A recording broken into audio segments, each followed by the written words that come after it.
The bitter aroma of overpriced coffee and the constant hum of conversation filled Cafe Nero as I hunched over my laptop, surrounded by financial textbooks and scattered notes.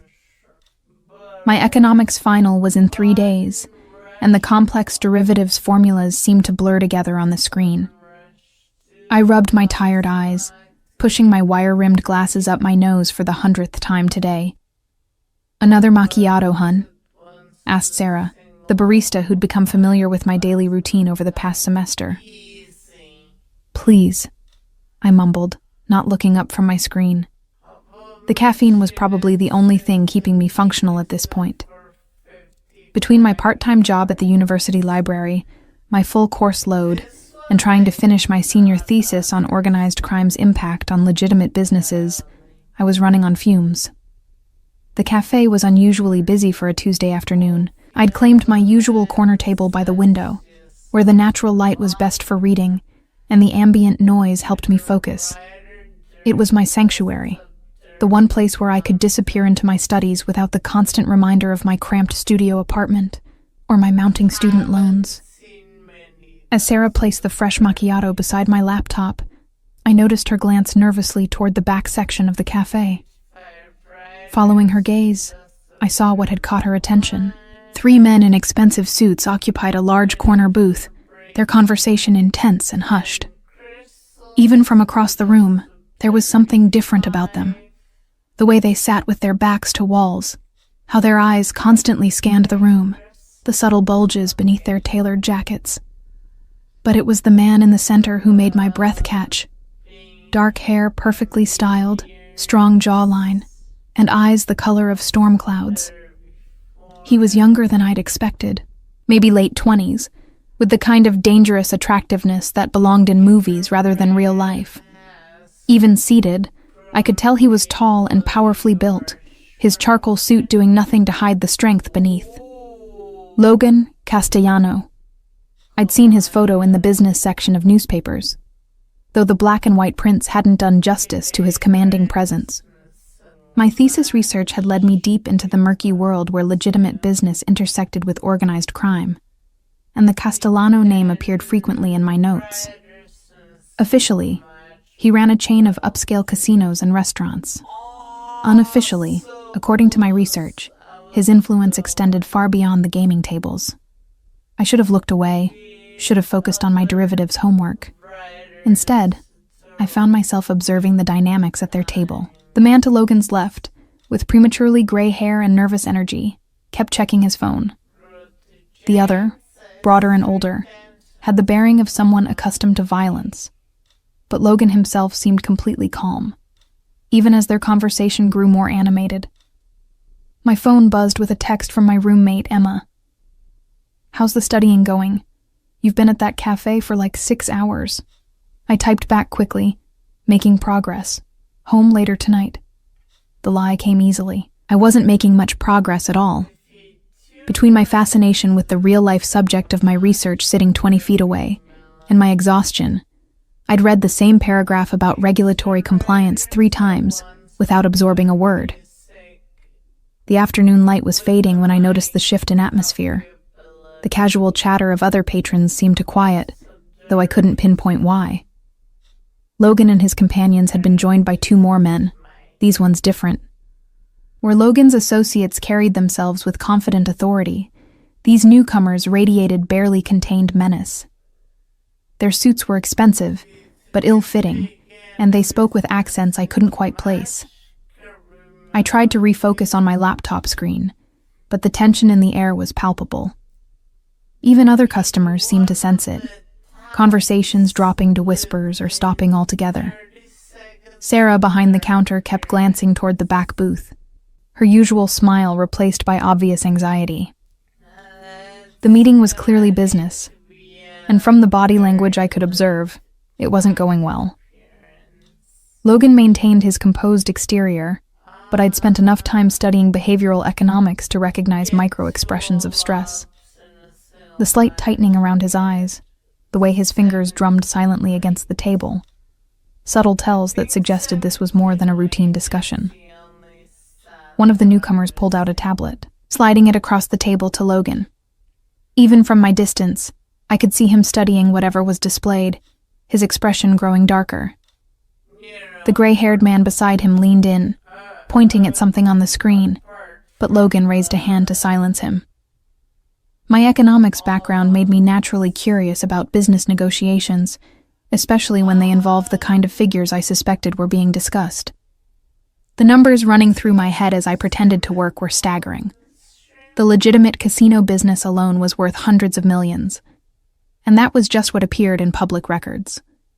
The conversation continued for another hour, voices occasionally rising before being quickly hushed. I found myself taking notes in the margins of my textbook, not about economic theory, but about the behavioral patterns I was observing.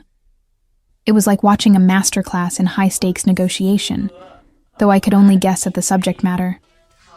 As the sun set completely, the cafe began to empty. Sarah approached my table with obvious reluctance. "We're closing in 30 minutes, Lily. I hate to rush you, but..." "Of course," I said, beginning to pack my things. "Sorry, I lost track of time." She glanced toward the back booth again. "Those men, they're not our usual customers." I followed her gaze. The meeting was still ongoing, but something had changed. Logan's calm facade was beginning to crack, and the gray-haired man beside him looked genuinely distressed. One of the foreign visitors was speaking rapidly, gesturing emphatically at the tablet. "I should go," I said, closing my laptop. But as I stood to leave, I caught a fragment of conversation that made me freeze. The accented voice was saying something about percentage adjustments and compound interest modifications. My brain, trained to recognize financial terminology even in foreign accents, immediately began processing what I'd heard. They were discussing loan terms, complex ones, involving calculations that seemed deliberately confusing. From my position gathering my books, I could see Logan studying the tablet with obvious frustration, while the gray-haired man, his advisor, presumably, shook his head in apparent confusion. That's when I realized what was happening. Someone was trying to cheat Logan Castellano using financial instruments too complex for his advisors to quickly verify. The audacity was stunning, but more concerning was the fact that it might actually work. I should have left. Should have walked out of the cafe and never looked back. This wasn't my world, wasn't my business. These were dangerous people engaged in activities I could only imagine. Instead, I found myself taking a step closer to their table, my economics textbook still clutched in my arms. Because despite everything I knew about who Logan Castellano was and what he represented, what I was witnessing was simply wrong. And I couldn't stand by and watch someone, even someone like him, be cheated through deliberately obfuscated mathematics. The next words out of my mouth would change everything.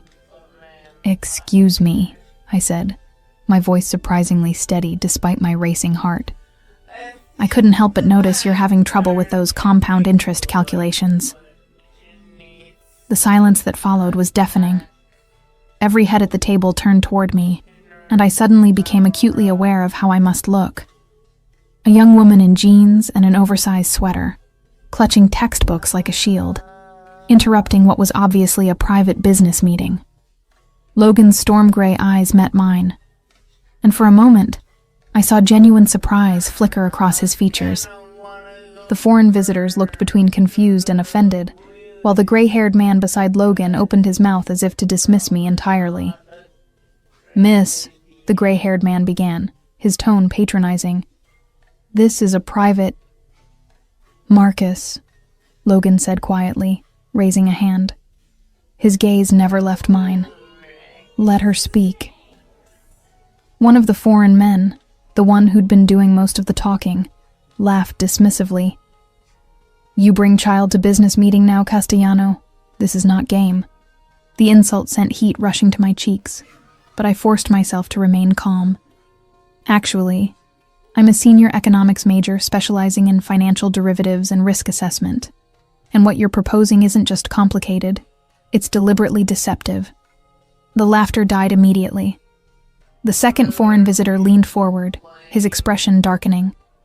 "What you say." I took a deep breath, committing fully to what might be the stupidest decision of my life. May I? I gestured toward the tablet they'd been studying. Logan studied me for a long moment, then slid the device across the table. By all means. My hands were steady as I picked up the tablet, though my pulse was thundering in my ears. The screen displayed what appeared to be a loan restructuring agreement, but as I scanned the terms, my worst suspicions were confirmed.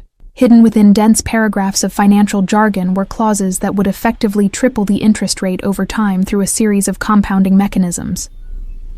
"This is clever," I said, looking up at the foreign visitors. "You've buried the real terms deep in subsection 12, paragraph 4.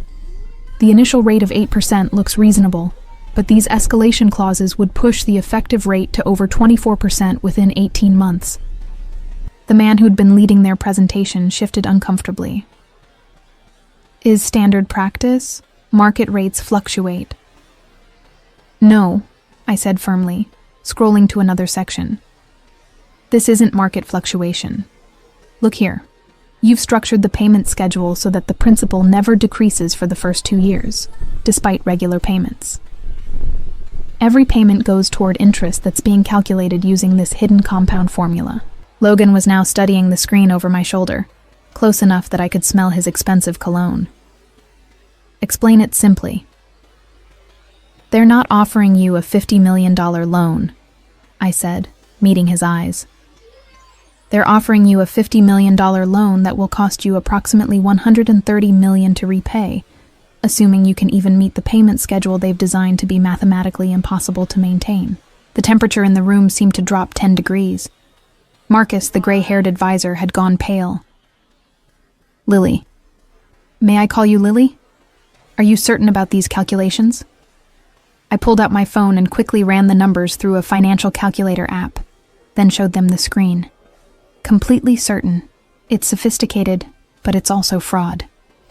One of the foreign visitors stood abruptly, his hand moving toward his jacket. "You make serious accusation, little girl." Before I could react, Logan was on his feet as well, positioning himself slightly between me and the threatening man. "Dimitri," he said, his voice carrying a warning that made the hair on my arms stand up. "Sit down." The man, Dimitri, hesitated, clearly torn between anger and self-preservation. After a tense moment, he slowly resumed his seat, but his glare remained fixed on me. "Continue," Logan said, settling back into his chair but remaining alert. I scrolled through more of the document, my confidence growing as I spotted additional irregularities. There's more. These insurance clauses they've included, they're designed to void automatically if certain economic indicators shift, indicators they can potentially manipulate through their other business interests. Marcus leaned in, squinting at the screen. "How did you see all this so quickly?" "Practice," I said simply. "I've been studying predatory lending practices for my thesis. This document uses every trick in the book, just dressed up in more sophisticated language." Logan took the tablet back, his expression unreadable. When he spoke, his voice was dangerously quiet. "Sergey, Dimitri, would you care to explain why you brought me a loan agreement designed to bankrupt me?" The two Russians exchanged glances. Sergey, who'd been doing most of the talking, attempted to maintain his composure. "Is misunderstanding. Terms are complex, yes, but standard for international arrangement." "Standard?" I couldn't help myself. "Mr. Castellano, no legitimate lending institution would structure an agreement this way. The only purpose of this complexity is to hide the true cost until it's too late to back out." Dimitri's face was flushed with anger. "You know nothing of our business, child. These are matters beyond your understanding." "Then explain it to me," I challenged, my fear beginning to give way to academic excitement. "Explain why the payment schedule in Section 8 contradicts the amortization table in Section 15. Explain why the default clauses reference economic indicators that aren't even mentioned in the original terms." Silence stretched between us as Dimitri clearly couldn't provide those explanations, because there weren't any, except for the obvious one. Logan set the tablet down carefully, his movements controlled but radiating menace. "Gentlemen, I think our business here is concluded." "Castellano," Sergei began, but Logan cut him off. "I said we're done." He stood, and the others followed suit immediately. "Marcus will see you out." As the Russians gathered their things, Dmitri leaned close to me, his voice a harsh whisper. "Little girl should be careful where she sticks her nose. Sometimes gets cut off."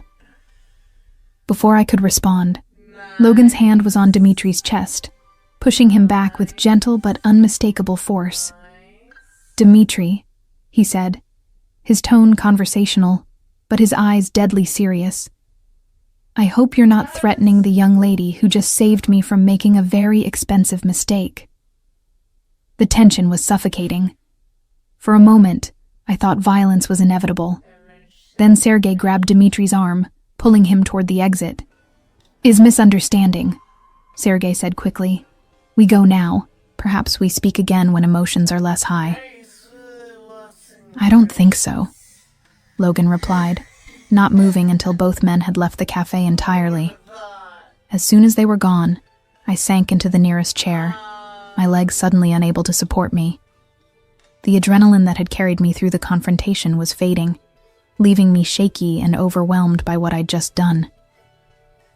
"Jesus," Marcus muttered, running his hands through his gray hair. "Lily, do you have any idea what you just did?"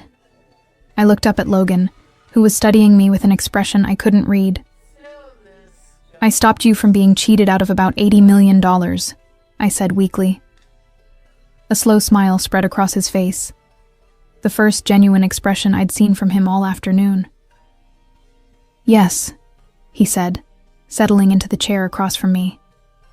"You did exactly that." "How long have you been watching me?" Logan asked, his tone curious rather than accusatory. I felt heat rise to my cheeks. "I wasn't watching you exactly. I was studying, and you were just there." "For how long?" he pressed, signaling to Sarah for coffee despite the cafe's official closing time. She nodded immediately, clearly too intimidated to refuse. "Since about 2 o'clock, I admitted. I've been here most of the day working on my thesis." Marcus had taken a seat beside Logan, still looking shaken by the afternoon's events. "Your thesis? Economic impact of organized crime on legitimate business structures," I said, then immediately regretted the honesty when both men's expressions sharpened. Logan leaned back in his chair, a ghost of amusement flickering in his eyes. "And what conclusions have you reached?" The question felt like a test. I chose my words carefully. That the intersection between legitimate and illegitimate enterprises creates unique financial vulnerabilities that can be exploited by both internal and external threats. "Diplomatic," Logan observed, "but not particularly specific." Sarah appeared with a coffee service that was far more elaborate than anything she'd brought me during my previous visits. Fine china instead of paper cups, actual cream in a small pitcher, sugar cubes rather than packets. She set it down with trembling hands and quickly retreated to the counter. "I study the business structures," I said, accepting the cup Logan poured for me. "Not the activities themselves, though what happened today suggests your organization faces the same financial predation risks as any large corporation." Marcus snorted. "Predation risks, that's one way to put it." "What Marcus means," Logan said smoothly, "is that our business often attracts creative attempts at financial manipulation." I thought about the document I'd just analyzed. The sophistication of what they tried suggests this wasn't their first attempt at something like this. They've refined their approach. Meaning? Meaning they've probably done this before, successfully. The complexity of those hidden clauses didn't develop overnight. Someone with serious financial expertise helped them design that structure. Logan and Marcus exchanged glances. "What kind of expertise?" I pulled my laptop closer, opening a fresh document. "May I take another look at that agreement? I want to check something." Logan slid the tablet back to me without hesitation. As I scrolled through the document again, I began noting specific phraseology and structural elements. "This is interesting," I murmured, cross-referencing with some research I'd done for my thesis. The language patterns in sections 4 through 7 match legislative text from the Dodd-Frank Act. Someone with regulatory background helped write this. "Government connections," Marcus said grimly. "Former government," I corrected. "Current officials wouldn't be this sloppy. But someone who spent years in financial regulation would know exactly how to structure an agreement that appears compliant while being fundamentally predatory." Logan was watching me work with obvious fascination. "You can determine all that from writing style?" Regulatory prose has a distinctive pattern. Specific word choices, sentence structures, even punctuation preferences. It's like a fingerprint if you know what to look for. I made another note. "Plus, the mathematical errors are strategic. Too precise to be accidental, but subtle enough that most people wouldn't catch them without serious analysis. Most people, but not you." I shrugged. "I've spent 3 years studying exactly this kind of financial manipulation. It's what happens when organized crime tries to go legitimate. They attract sophisticated predators who exploit the knowledge gaps." The words hung in the air between us. I'd essentially just described his situation with uncomfortable accuracy. "And what would you recommend?" Logan asked carefully. "To someone facing that kind of exploitation?" The question felt loaded with significance beyond the immediate situation. I considered my answer carefully. Legitimate financial expertise. Someone who understands both traditional banking and unconventional risk factors. Most financial advisors are trained for standard corporate environments. They miss vulnerabilities that are obvious to people with broader perspectives. "Broader perspectives," Logan repeated. "Like yours?" My heart rate spiked. "I'm just a student. A student who just prevented me from losing $80 million in about 10 minutes. He leaned forward slightly. "Tell me, Lily." "It is Lily, isn't it? What are your plans after graduation?" The conversation had taken a turn I wasn't prepared for. "Graduate school, probably.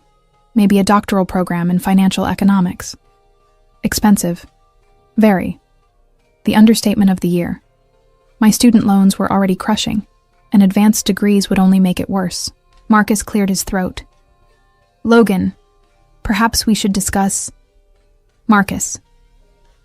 The single word carried enough authority to immediately silence the older man.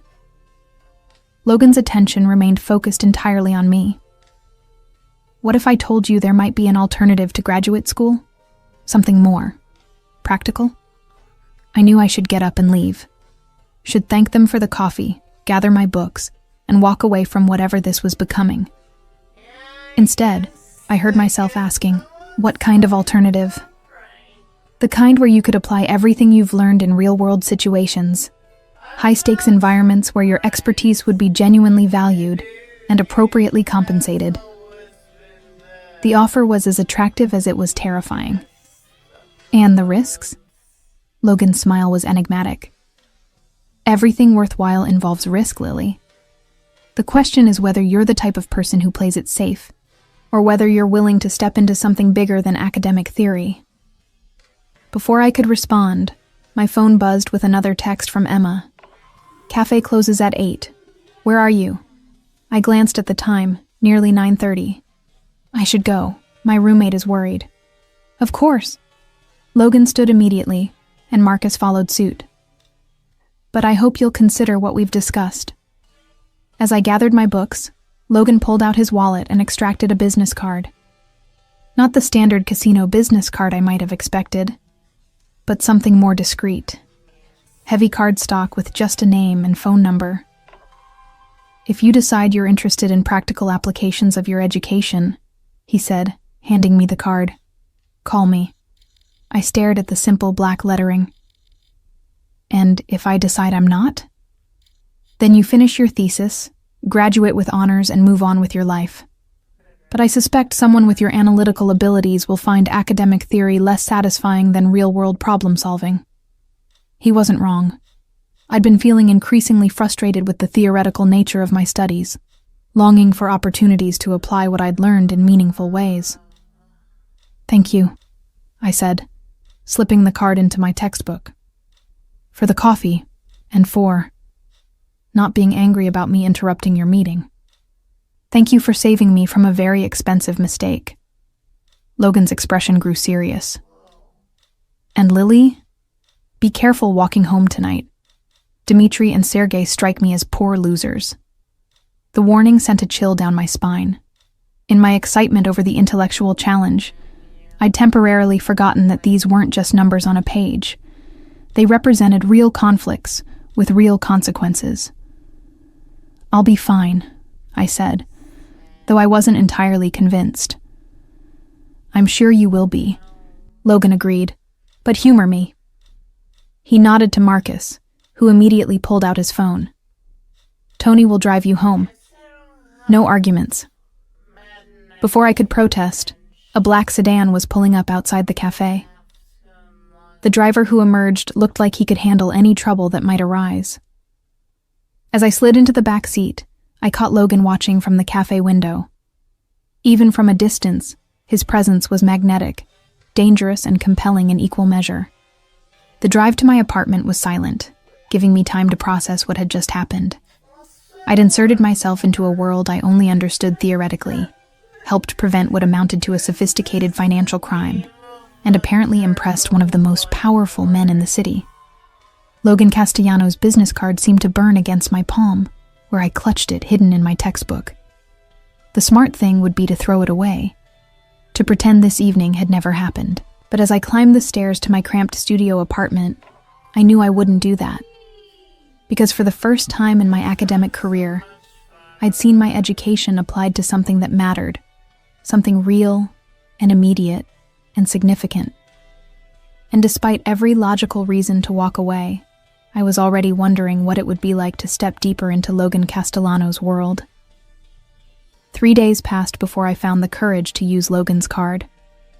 3 days of pretending to focus on finals while my mind constantly drifted back to that evening at Cafe Nero. I'd researched everything I could find about the Castellano family's legitimate businesses, telling myself it was academic curiosity rather than personal interest. The casino operations alone were fascinating from an economic perspective. Complex revenue streams, sophisticated risk management, regulatory compliance across multiple jurisdictions. It was exactly the kind of real-world application I'd been craving in my studies. Emma had noticed my distraction immediately. "You've been weird since Tuesday," she announced over breakfast on Friday morning. "Did something happen at the cafe?" "Just thesis stress," I lied, stabbing at my cereal without appetite. "Lily." Emma fixed me with the look that had made her an effective resident advisor. "I've known you for 3 years. This isn't thesis stress. This is, I met someone and I'm freaking out about it, stress." She wasn't entirely wrong, which made the conversation more difficult to navigate. "It's complicated," I said finally. "Complicated how? Married? Older? Secret criminal mastermind?" I nearly choked on my orange juice. "Why would you say that?" "Because you look guilty and terrified, which usually means you're attracted to someone completely inappropriate." Emma studied my face. "Oh my God. I was kidding about the criminal thing." "He's not a criminal," I said quickly. "He's a businessman." "A businessman who makes you look like you've seen a ghost. What kind of business?" I couldn't explain without revealing too much. "The kind that's probably outside my comfort zone." Emma's expression grew concerned.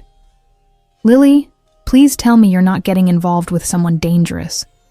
Before I could formulate a response that was both honest and reassuring, my phone rang. Unknown number? But I recognized the area code from Logan's card. "I should take this," I said, stepping into my bedroom. "Lily."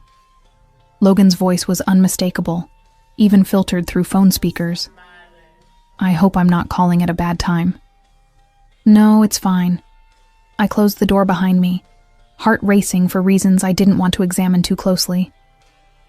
"How did you get my number?" You signed into the cafe's Wi-Fi. Their system keeps logs.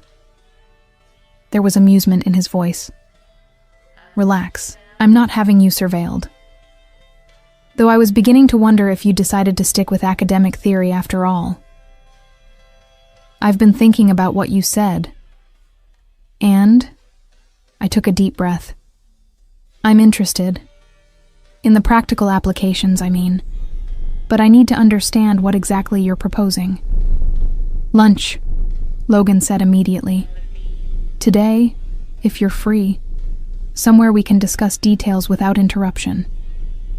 I glanced at my calendar, though I already knew my afternoon was clear. Where? I'll send a car. 1 o'clock? The casual assumption that I'd accept his terms should have irritated me. Instead, I found myself agreeing before I'd fully considered the implications. 1 o'clock, I confirmed. Excellent. And Lily, dress professionally. We'll be discussing business.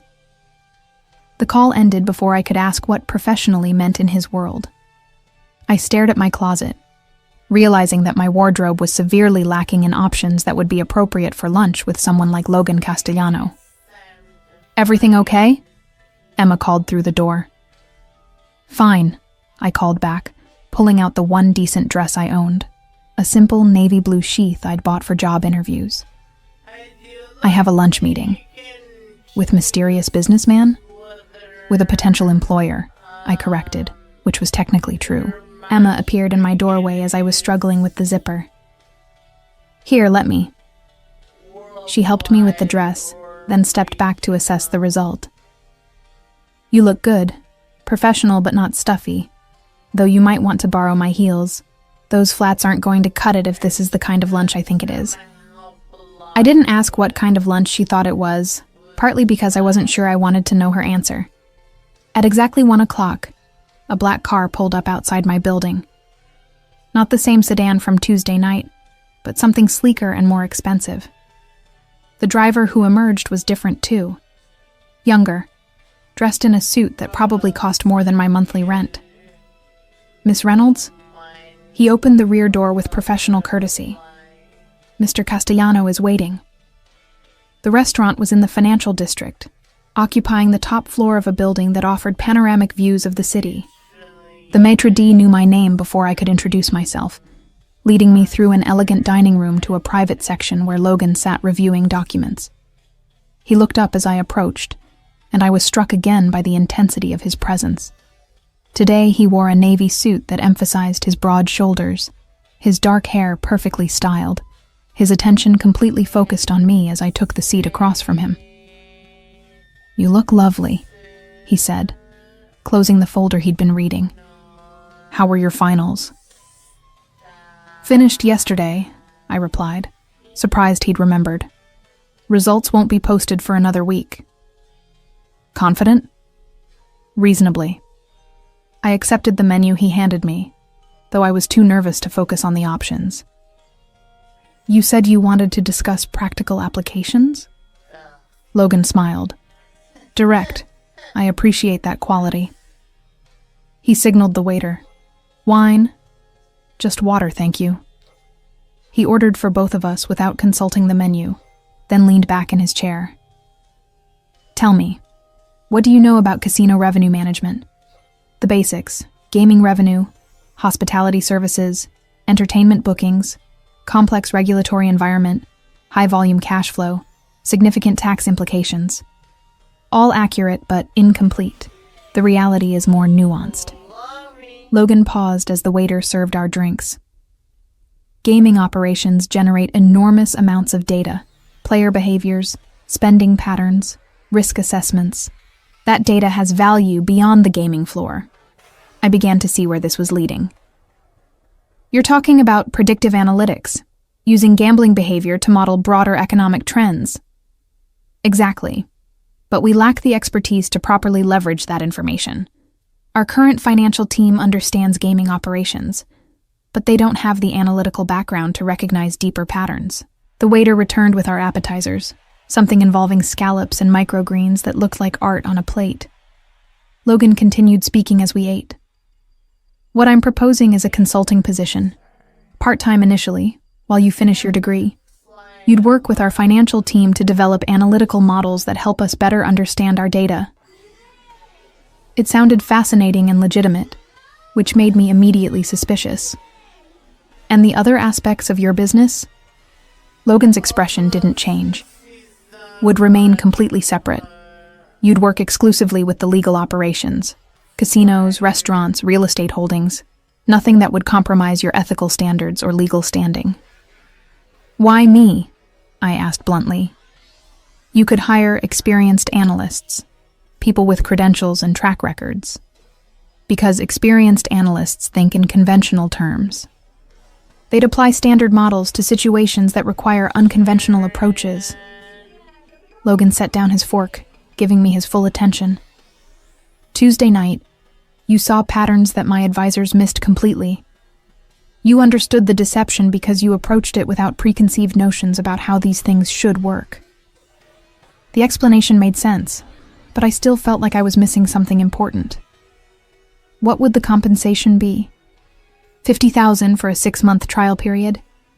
If the arrangement works well for both of us, we'd discuss something more permanent. I nearly choked on my scallop.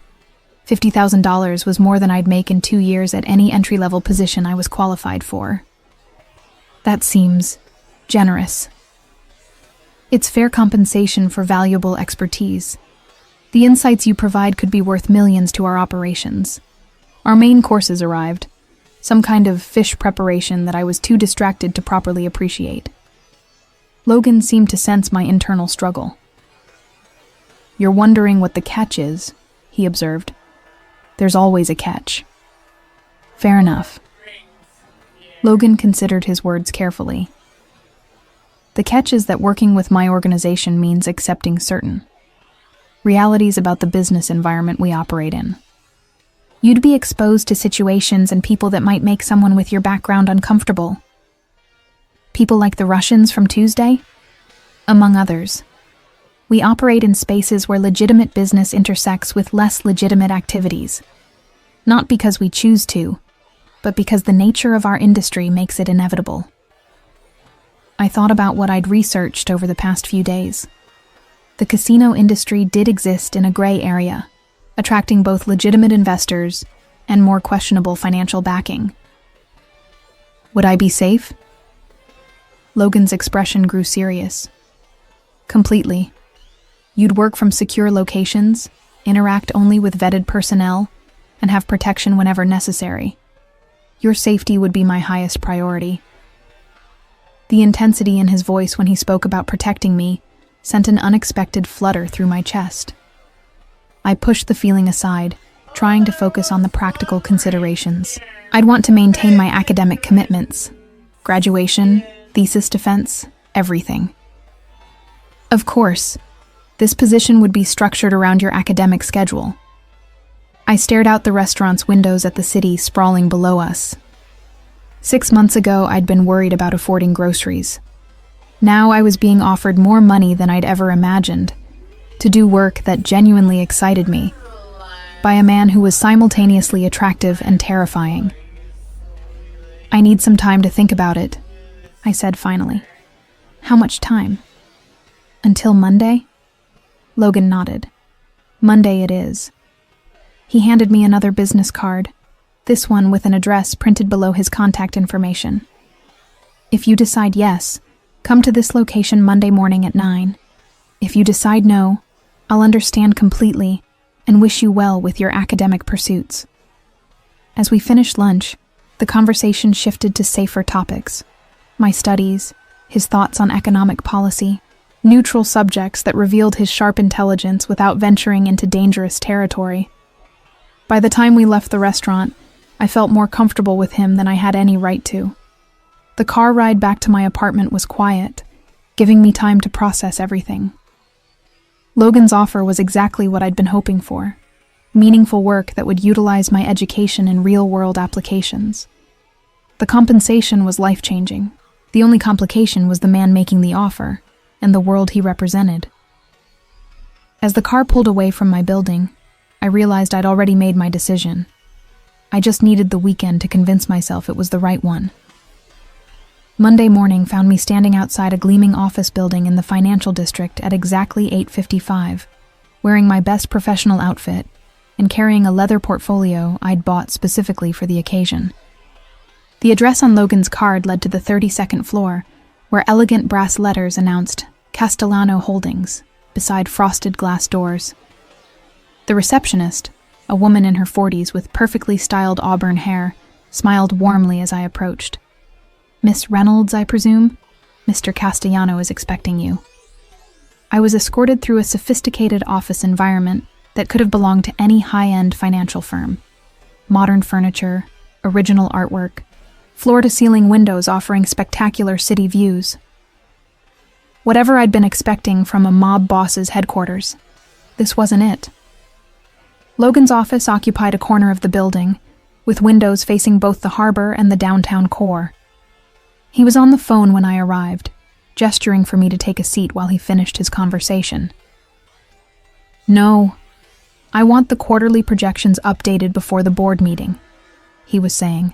"If the Riverside property isn't performing to expectations, we need to understand why before we commit additional resources." He hung up and turned his attention to me, his expression brightening. "Lily, I'm glad you decided to join us." "Thank you for the opportunity," I replied, suddenly nervous despite my preparation. "Marcus will show you around, introduce you to the team. But first, I wanted to go over the basics." Logan handed me a folder. Employment contract, non-disclosure agreement, basic security protocols. Take your time reviewing everything. The contract was straightforward, though the salary figure still seemed surreal. The NDA was more comprehensive than I'd expected, covering not just proprietary business information, but also personnel matters and operational procedures. The security protocols were eye-opening: restrictions on discussing work outside the office, requirements to vary my daily routines, and procedures for reporting any unusual contact or surveillance. "This is quite detailed," I observed, looking up from the documents. "Necessary precautions," Logan replied. "Our business attracts attention from competitors, regulators, and occasionally law enforcement. We protect our people by maintaining strict information security." I signed the papers, though the weight of what I was committing to felt heavier with each signature. Logan collected the documents and led me out of his office to meet the rest of the team. Marcus, whom I recognized from the cafe, managed the overall financial operations. Despite his nervous demeanor during the Russian meeting, he proved to be sharp and experienced, with decades of experience in complex business environments. "Lily will be working with you on the analytical projects we discussed," Logan explained. "Give her whatever resources she needs." The rest of the financial team consisted of 4 other professionals: Elena, a CPA who handled compliance and reporting; David, who managed the casino revenue streams; Sarah, who worked on the real estate portfolios; and James, a former banking executive who oversaw investment strategies. All of them were clearly legitimate financial professionals, though I sensed an underlying tension that went beyond normal workplace dynamics. They were friendly but careful, welcoming but watchful. It was like being introduced to a family that had learned to be perpetually cautious. "Your primary project," Marcus explained as he showed me to my new office, a space larger and better appointed than any I'd ever imagined having, "is developing predictive models for customer behavior across our gaming operations." The work was exactly what Logan had described: fascinating, complex, and completely legitimate. I spent the morning reviewing datasets that contained millions of individual transactions, looking for patterns that could help optimize everything from marketing campaigns to facility layouts. By lunch, I was completely absorbed in the analysis. The data revealed intricate behavioral patterns that conventional wisdom about gambling would never predict. Players with certain demographic profiles consistently showed loyalty patterns that contradicted industry assumptions. Spending behaviors varied in ways that suggested opportunities for more targeted service offerings. "This is incredible," I told Marcus as we reviewed my preliminary findings. You could revolutionize customer retention with these insights.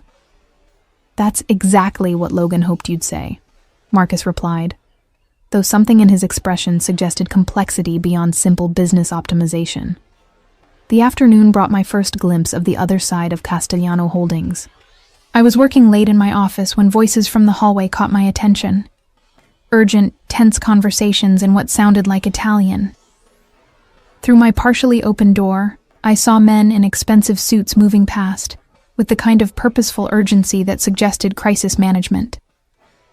Elena appeared in my doorway a few minutes later. "Lily, you should probably head home. The evening shift can be busier than what you're used to." I wanted to ask what she meant, but her expression discouraged questions. I gathered my things and left through the main entrance, noticing for the first time the additional security personnel who appeared as daylight faded. The pattern continued throughout my first week. Days filled with legitimate, fascinating work analyzing casino operations and revenue optimization. Evenings when the office atmosphere shifted subtly, when conversations switched to Italian, when people I didn't recognize came and went through private entrances. Logan checked on my progress daily, always professional but with an underlying intensity that made our interactions feel charged with unspoken possibilities. He was genuinely interested in my analytical findings, asking probing questions that revealed his own sharp business instincts. The customer loyalty program could be restructured based on these behavioral patterns, I explained during one of our meetings, showing him charts I'd developed. Instead of uniform rewards, we could offer personalized incentives that actually match spending psychology. Implementation timeline? 6 weeks for a pilot program, assuming we can get IT support for the necessary system modifications. Logan nodded, making notes. Done. What else? His immediate approval of significant expenditures still surprised me. In my previous jobs, any new initiative required endless approvals and justifications. Here, Logan seemed to trust my expertise completely. The real estate portfolio has some interesting opportunities too, I continued. The property usage data suggests several locations are underutilized in ways that could generate additional revenue streams. Such as? I pulled up another presentation. The Riverside property, for example. Gaming revenue is below projections, but foot traffic data shows high volume during business hours. It's positioned to serve the financial district, but the current entertainment offerings target evening clientele. Logan studied the charts I'd created. You're suggesting repositioning for business lunches and after-work events. Exactly. Partner with local corporations for private events. Modify the restaurant service to accommodate business meetings. Maybe add conference facilities. The location could generate significant daytime revenue that doesn't cannibalize evening gaming operations. Brilliant, Logan said, and the approval in his voice sent warmth through me that had nothing to do with professional satisfaction. How did you develop these insights so quickly? The data tells stories if you know how to listen, I replied. Most analysis focuses on gaming revenue because that's the primary business model. But customer behavior reveals opportunities that pure revenue analysis misses. Logan was quiet for a moment, studying me with an expression I couldn't read. You're wasted in academic settings, Lily. This kind of thinking requires real-world application. The comment echoed thoughts I'd been having myself. My work at Castellano Holdings was more engaging than anything I'd encountered in my academic program. The problems were immediate, the solutions had real impact, and the intellectual challenges were constantly evolving. I've been thinking the same thing, I admitted. Good. Logan closed the folder containing my reports. Because I have a proposition for you. Before he could continue, his phone rang. He glanced at the caller ID and his expression hardened immediately. I need to take this, he said, answering the call. Dmitri, how unexpected. Even hearing the name sent a chill through me. The Russian from the cafe, whose loan scheme I'd helped expose. Logan's side of the conversation was brief and tense, conducted in a mixture of English and what sounded like Russian.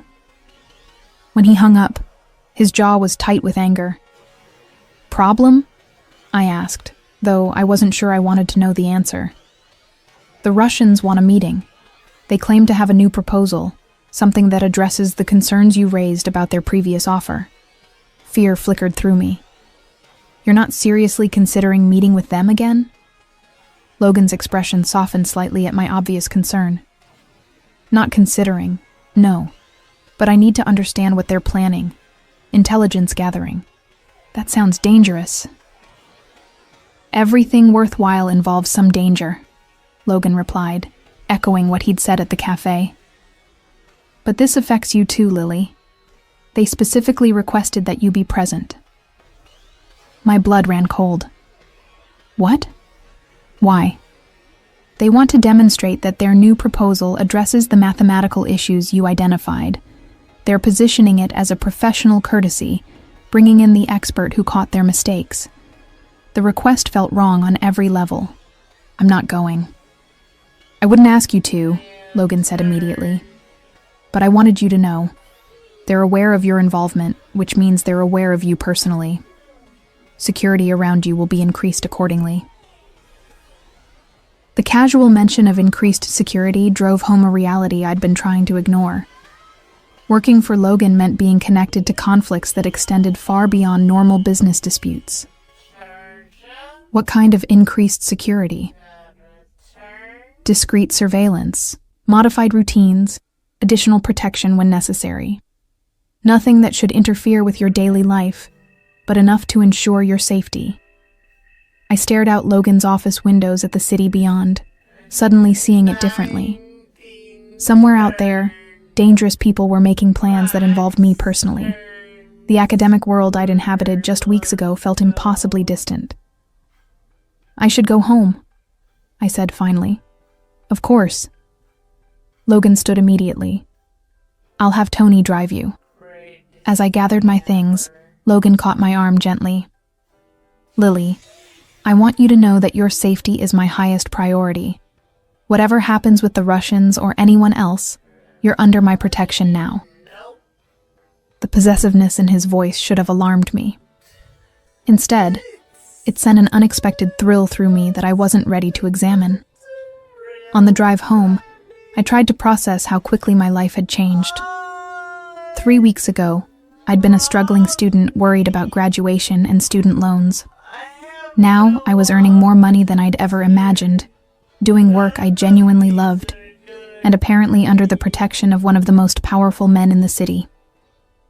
The smart thing would be to quit, to return to my safe, predictable academic world before I got in any deeper. But as I looked at the preliminary analyses I'd developed, at the real impact my work was having, I knew I wouldn't do that. I was already in deeper than was safe or sensible. And despite every logical reason to be terrified, I was beginning to think that might be exactly where I wanted to be. The crisis came on a Thursday afternoon, exactly 3 weeks after I'd started working for Castellano Holdings. I was deep in analysis of the Q3 revenue reports when urgent voices erupted from Logan's office. Through my partially open door, I could see Marcus rushing past with a tablet, his face grave with concern. Elena appeared in my doorway moments later. "Lily, we need you in the conference room, now." The tone brooked no argument. I saved my work and followed her down the hall to a room I'd never entered before. Larger than Logan's office, with a massive table surrounded by leather chairs and wall-mounted screens displaying what appeared to be financial data and surveillance feeds. Logan stood at the head of the table, his usual composed demeanor replaced by barely controlled intensity. Marcus sat to his right, typing rapidly on a laptop. 3 other men I didn't recognize occupied chairs along the far side. Older, harder-looking individuals who radiated the same dangerous authority as Logan himself. "Lily," Logan said as I entered, "we have a situation that requires your expertise." On the main screen was a document I recognized immediately. The same type of complex loan agreement the Russians had tried to present weeks ago. But this version was different, more sophisticated, with the obvious traps I'd identified previously removed. "They've revised their proposal," Marcus explained, gesturing to the screen. "Eliminated the compound interest deceptions, restructured the payment schedules, removed the hidden escalation clauses." I studied the document, my trained eye automatically analyzing the terms and conditions. "It looks legitimate," I said slowly. "The interest rate is reasonable. The payment structure is standard. The default conditions are typical for this type of agreement." "That's what worries me," Logan replied. 3 weeks ago, they tried to cheat me out of $80 million. Now they're offering essentially the same deal with fair terms. Why? One of the unfamiliar men spoke up, his accent suggesting Italian origins. "Because they need the money more than they need the profit. Something's pressuring them." "Or it's a trap," added another. "Get you to accept reasonable terms, then alter the agreement after signing." I examined the document more carefully, looking for the kind of subtle manipulations I'd learned to identify. "The structure is clean," I said after several minutes. "If this is a trap, it's not a financial one." Logan turned to me, his gray eyes intense. Meaning the danger isn't in the loan terms themselves. If they're planning something, it would have to be external to the agreement. Something that happens after you accept, not something hidden in the contract. Marcus pulled up another screen. "The meeting is scheduled for tonight. Neutral location, public venue. The Harbor View Hotel's private dining room." "Too public for violence," one of the men observed. "But perfect for witnesses," Logan replied grimly. "If they're planning to set me up for something, a public location with security cameras would be ideal." I felt sick as the implications became clear. "You think they're trying to frame you for something?" "It's a possibility we have to consider," Logan said. "The FBI has been investigating our operations for months. If the Russians could provide them with evidence of illegal activity, real or fabricated, it would solve several problems simultaneously." The casual mention of FBI investigation drove home how completely I'd entered a world I didn't understand. "What kind of evidence?" "Video of an apparent arms deal, drug transaction, bribery, anything that could be interpreted as criminal activity by someone not present for the actual conversation." Marcus nodded grimly. "They propose something legitimate. We discuss it normally, but their recording makes it sound like we're agreeing to something illegal." I stared at the financial agreement on the screen, understanding now that the numbers were irrelevant. This wasn't about money. It was about destroying Logan's organization through legal prosecution. "So you don't take the meeting," I said.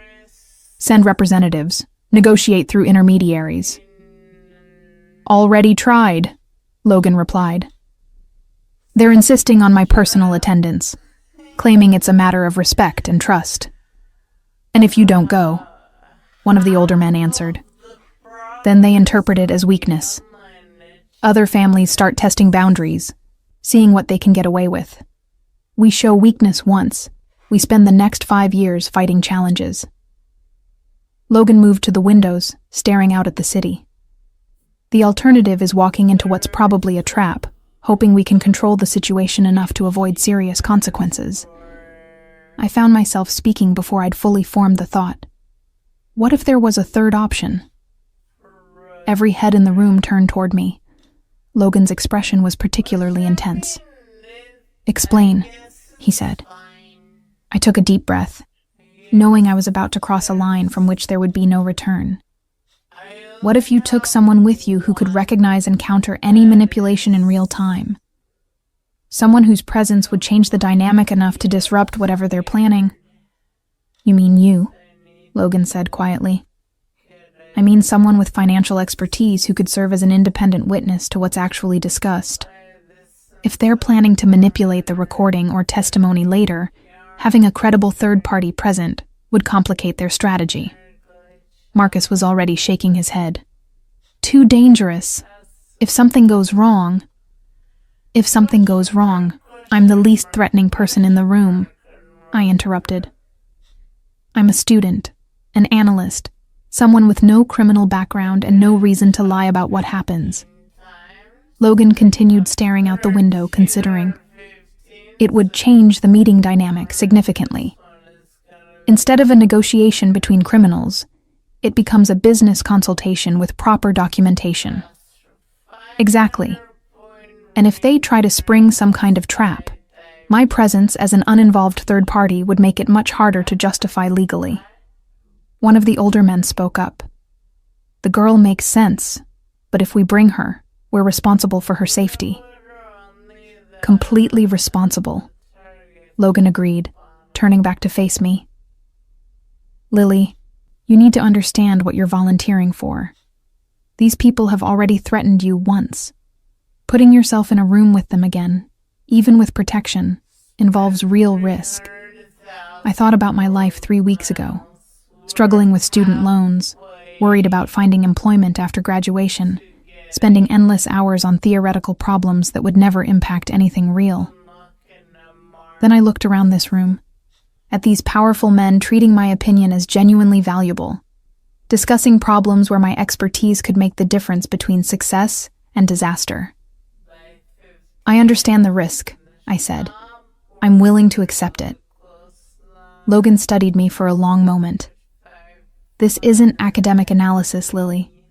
This is real-world consequences.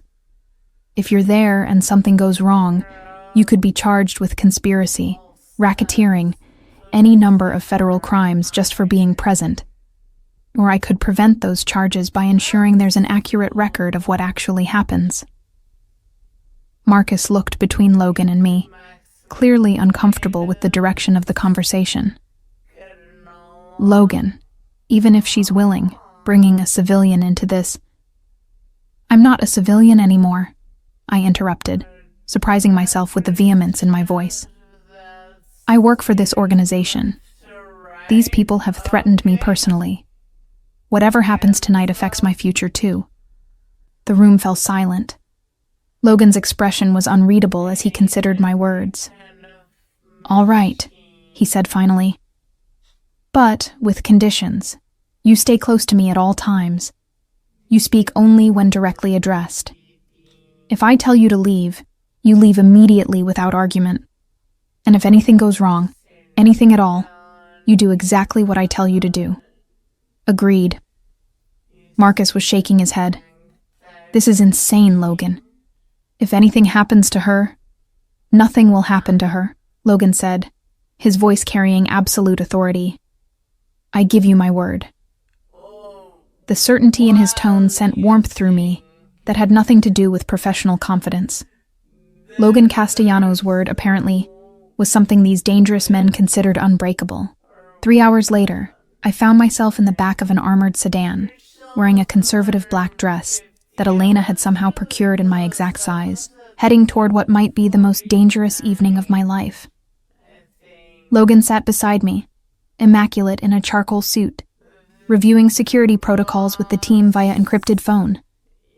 2 other cars flanked us, one ahead, one behind, carrying additional protection I tried not to think about too specifically. Having second thoughts? Logan asked as we approached the Harborview Hotel.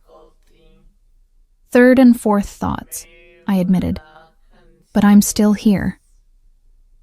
He reached over and took my hand, his thumb tracing reassuring circles across my knuckles. You don't have to prove anything, Lily. Not to me, not to anyone. The simple contact sent electricity up my arm. I'm not trying to prove anything. I'm trying to do what's right. Logan's smile was soft with an emotion I couldn't identify. That's exactly why you don't belong in this world. And exactly why this world needs people like me in it, I replied. As our car pulled into the hotel's circular drive, Logan squeezed my hand once more. Stay close, he murmured. And remember, whatever happens in there, you're under my protection. Walking into that hotel, my hand tucked securely in the crook of Logan's arm, I realized I'd made my choice weeks ago in a cafe when I'd chosen to speak up instead of staying silent. Everything since then had been an inevitable progression toward this moment. toward becoming part of something larger and more dangerous than anything I'd ever imagined. The Russians were waiting in the private dining room, their expressions shifting from confident to confused as they registered my presence beside Logan. Dimitri's eyes narrowed with recognition and poorly concealed anger. "Gentlemen," Logan said, his voice carrying the easy authority of someone completely in control. "I believe you remember my financial consultant, Dr. Reynolds." The title was a fabrication. I wouldn't have my doctorate for another 2 years. But the Russians couldn't know that, and the implication that I was there in an official capacity clearly disrupted whatever they'd planned. As we took our seats at the elegantly appointed table, I caught Logan's subtle smile. Whatever trap the Russians had prepared, bringing me had already begun to dismantle it. The next 2 hours would determine not just the success of their plan, but the entire trajectory of my future. I was no longer a student observing from the sidelines. I was Dr. Lily Reynolds, financial consultant to the Castellano family, and I was exactly where I belonged.